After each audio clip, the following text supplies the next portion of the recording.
Three, two, one. Welcome to the SaaS Pulse Show. My name is Michael Bertoni, and I'm the founder and CEO of SaaS Talent.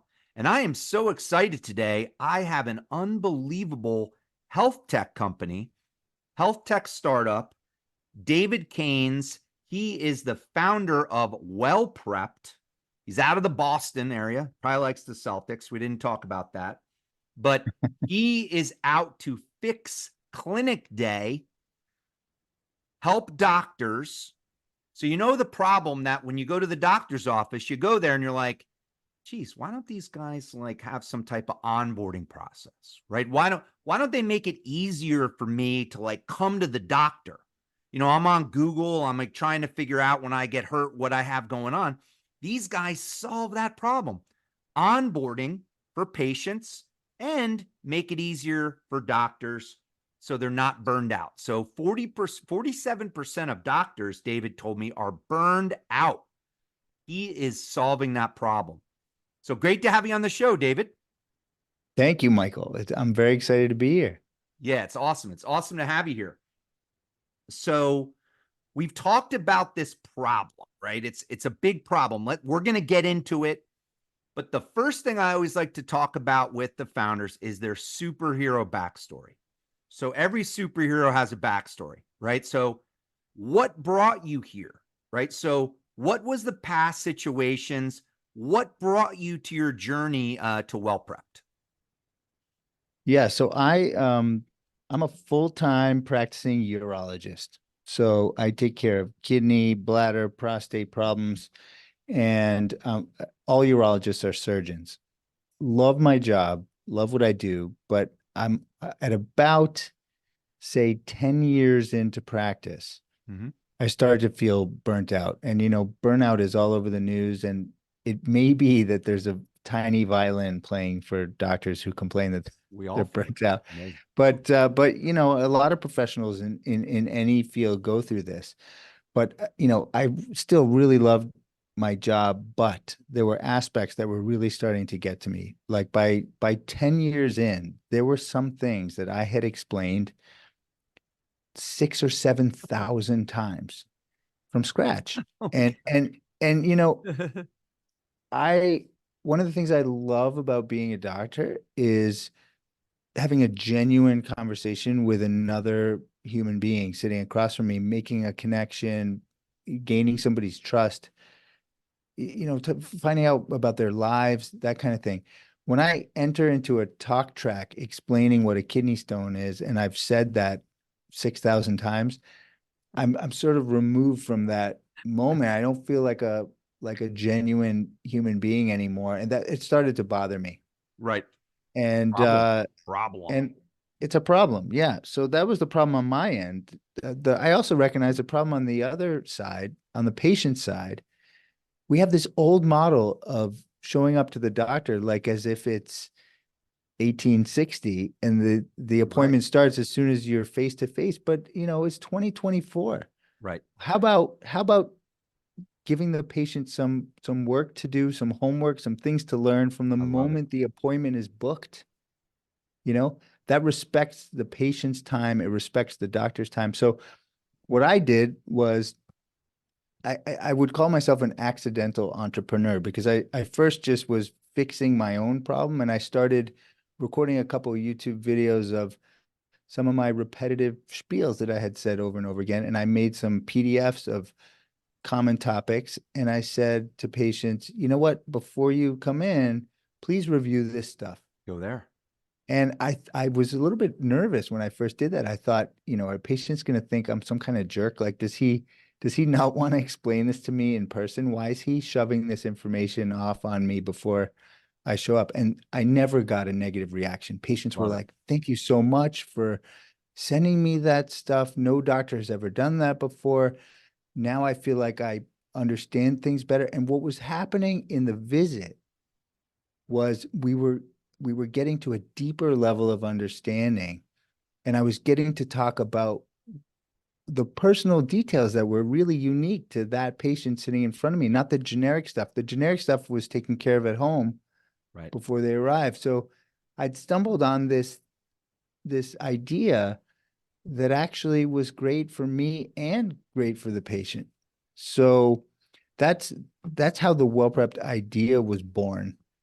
At about the same time, when you have a link tree profile for your Instagram page or something, Sure. that those started popping up. And I thought, my God, like the concept of a simple web page with a stack of buttons is a perfect way for me to organize educational materials around medical conditions.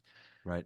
So the first prototype for WellPrept was something very, for the listeners to have something in their mind's eye about what I'm talking about. Imagine a link tree page that is a container for medical resources. That's where it was born.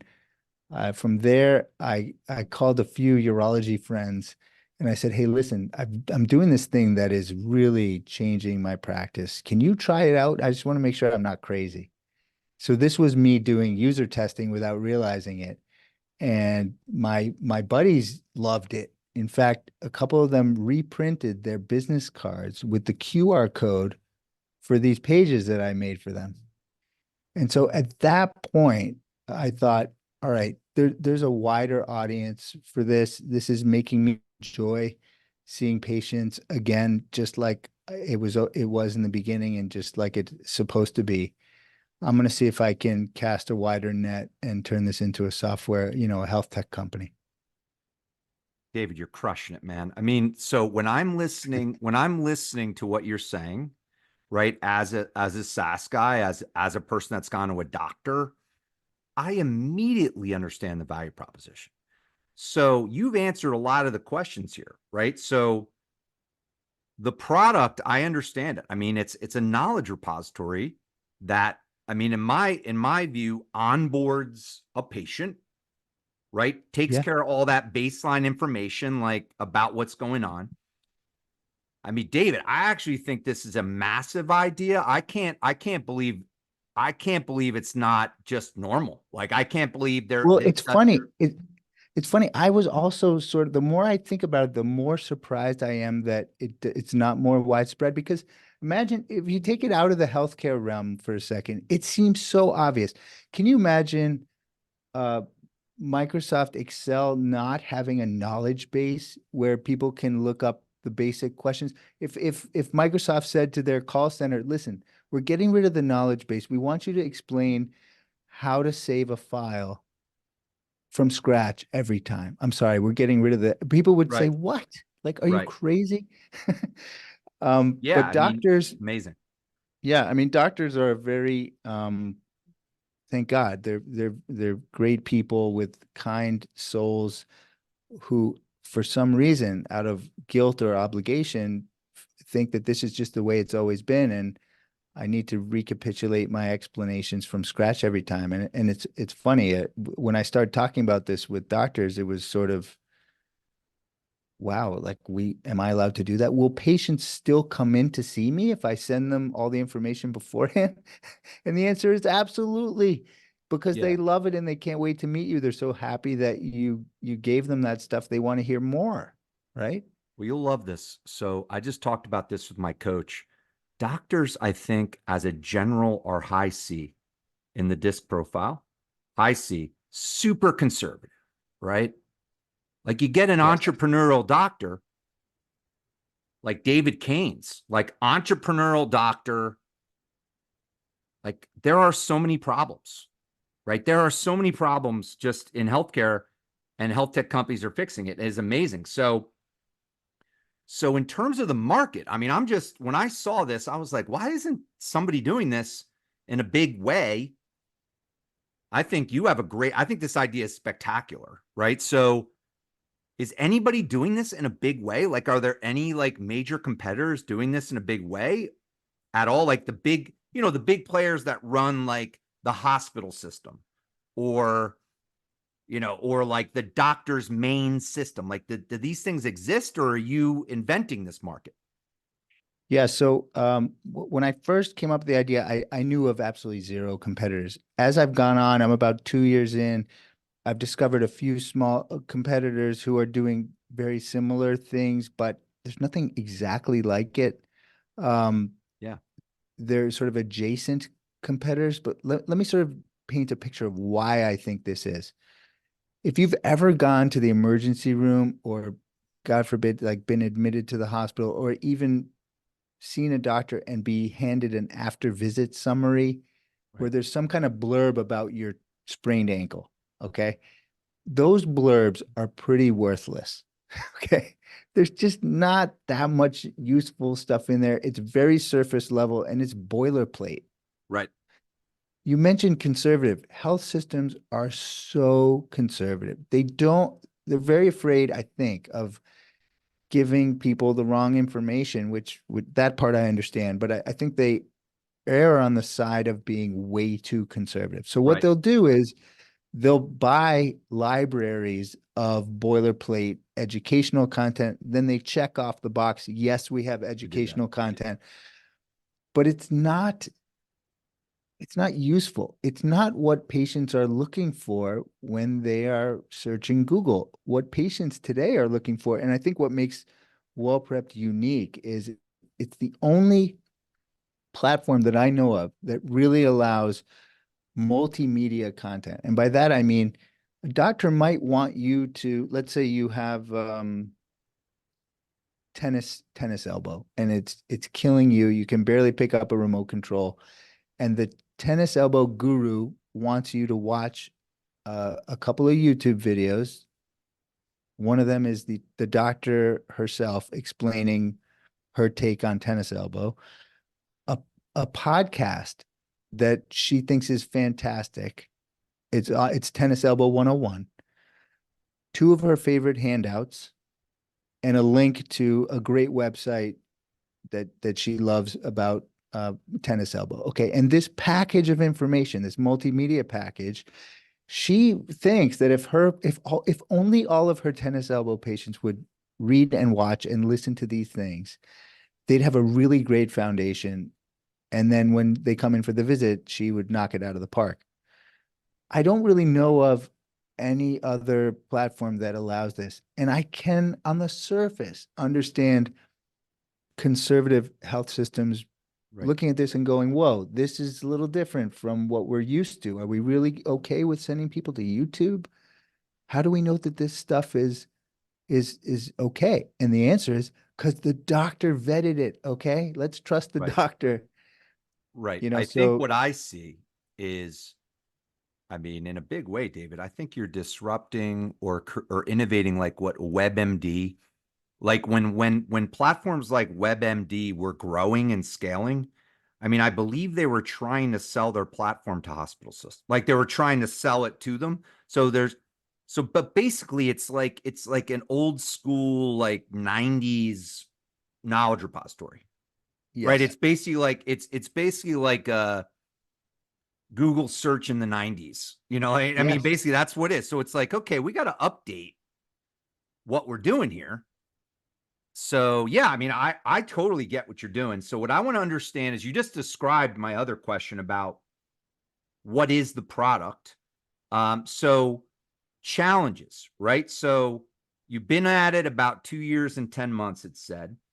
What Yeah. are the major challenges that you're experiencing, right? I'm thinking scale because I'm seeing your pricing and I'm like going, okay, Yeah. like how's he selling this thing?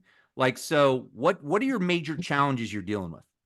Yeah, so well, there's always challenges. I mean, I bet you if you've had so many of these conversations, SaaS founders only see the negatives and none of the current positives. Yeah. But some of the challenges are I attract early adopter personalities in medicine like very easily. The people who are very similar to me, Right. the you know I as soon as a new iPhone comes out, I try it. When there's new AI available, like I'm all over it. And so there are people like me, but you can imagine in the medical community there are it attracts very few early adopter personas. Okay, so those people are like very, as soon as I start explaining WellPrep for 10 seconds, these doctors say, stop, I get it, when can I try it? Right. So 25 to 30-year-old doctors. Yeah, 25, but even, 25 to say 50, and but the persona is like sort of a little bit more risk tolerant early adopter persona. They're like sold immediately. One of the challenges I face is the very conservative rule following doctors are much more circumspect. They're sort of like, their first question is, Can I am do I that? allowed to do this? They want permission. So I'll sort of say to them, do you have a LinkedIn profile? And they say, yeah, of course I have a LinkedIn profile. And I say, well, did you ask anyone permission before you made the LinkedIn profile? And they said, well, no. I said, well, I mean, you don't need permission to have a web page with your knowledge base on it. But there's that sort of almost rule following to a fault Yeah. persona that makes them incredible doctors, but uh, makes them reluctant to adopt technology and change their current practice. So that's another challenge. Changing what people do is very difficult. Like people may know that the way they run their clinic day is not great and they struggle through it, but for some reason the thought of fixing it is not strong enough for them to actually act.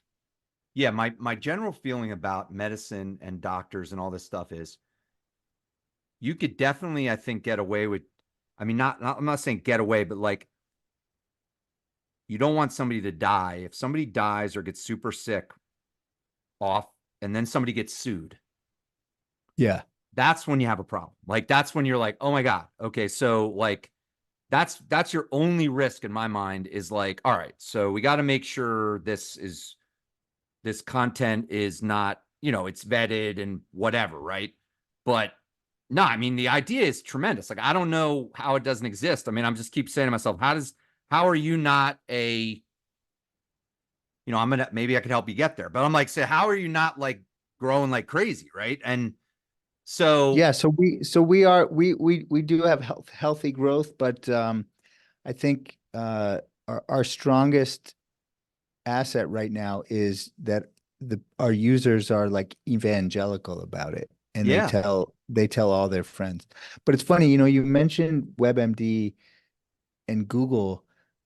Those places have become so corrupted. Mm-hmm. We did a patient survey to patients arriving at WellPrept sites, okay? And we asked them three questions.